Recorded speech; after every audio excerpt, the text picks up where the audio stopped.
So hi friends, ఈరోజు ఈ వీడియోలో మనందరికీ తెలుసు శ్రీ మహావిష్ణువు రూపం ఎప్పుడు నీలం రంగులోనే ఉంటుంది.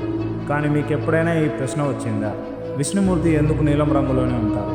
దీని వెనుక ఉన్న అసలైన అర్థం ఏమిటి? పురాణాలు చెప్పబడిన రహస్యాలు, ఇంకా ఈ నీలి రంగు ఏం సూచిస్తుంది? ఈ వీడియోలో మీకు ఫుల్ డీటెయిల్గా ఎక్స్ప్లెయిన్ చేయబోతున్నాను. సో వీడియోని అయితే స్కిప్ చేయకుండా లాస్ట్ దాకా వాచ్ చేయండి. ఇక లేట్ ఎందుకు, లెట్స్ స్టార్ట్ ద వీడియో.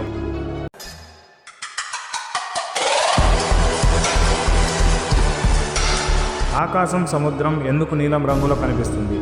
అదేవిధంగా ఎందుకు శ్రీ మహావిష్ణువు ఎల్లప్పుడూ నీలిమేఘ శ్యామవర్ణంలో దర్శనమిస్తాడు? ఇది కేవలం భక్తి కవిత్వం కాదు, గ్రంథాల ఆధారంగా ఉన్న ఒక ఆధ్యాత్మిక సత్యం. భగవత్ పురాణంలో మేఘశ్యామ పీతాంబరం అంటే మేఘంలా నీలివర్ణంతో పసుపు వస్త్రముతో అని శ్రీకృష్ణుని వర్ణించబడింది. అలాగే విష్ణు పురాణంలో కూడా ఇదే చెబుతుంది. నీలివర్ణం అంటే ఆకాశం, సముద్రంలాగా అంతులేని గంభీరమైన శక్తి. మన కళ్ళకు ఆకాశం, సముద్రం నీలం రంగులో కనిపించడం అవి నిజంగా రంగు కలిగి ఉండటం వల్ల కాదు, అవి అనంతమైనవిగా ఉండటం వల్ల. అదేవిధంగా విష్ణువు రూపం కూడా అంతులేని అవ్యక్తమైన అనంత స్వరూపం.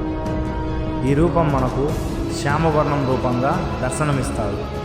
నీలివర్ణం అంటే గంభీరత మాత్రమే కాదు, మాధుర్యం కూడా. కృష్ణుడి రూపాన్ని చూసి గోపికలు ఎందుకు ఆకర్షితులయ్యారు? ఆ శ్యామవర్ణంలో ఉన్న దివ్య మాధుర్యం వల్ల. ఆయన రంగు రహస్యమే ఆయన అతితత్వం మరియు అనంతతత్వం, భక్తులను ఆకర్షించే దయాస్వరూపం. శ్రీ మహావిష్ణువు యొక్క నీలం రంగు గురించి శ్రీమద్ భాగవతం, విష్ణు పురాణం, భగవద్గీత, విశ్వరూప దర్శనం ఇవి అన్నీ ఒకే మాట చెబుతున్నాయి. విష్ణువు నీలివర్ణం అంటే ఆయన అనిర్వచనీయమైన అనంతమైన రూపం. అందుకే విష్ణువు నీలిమేఘ శ్యాముడు అని పిలుస్తారు. ఆయన రంగు కేవలం ఒక శరీరపు వర్ణము కాదు, అనంత విశ్వాన్ని తనలో ఐక్యమై ఉన్నటువంటి పరమాత్మతత్వం.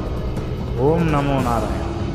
సో మీకైతే ఈ వీడియోలో ఫుల్ డీటెయిల్గా అర్థమైంది అనుకుంటున్నా. సో వీడియో నచ్చితే లైక్, షేర్ అండ్ సబ్స్క్రైబ్ చేయండి. జై శ్రీకృష్ణ.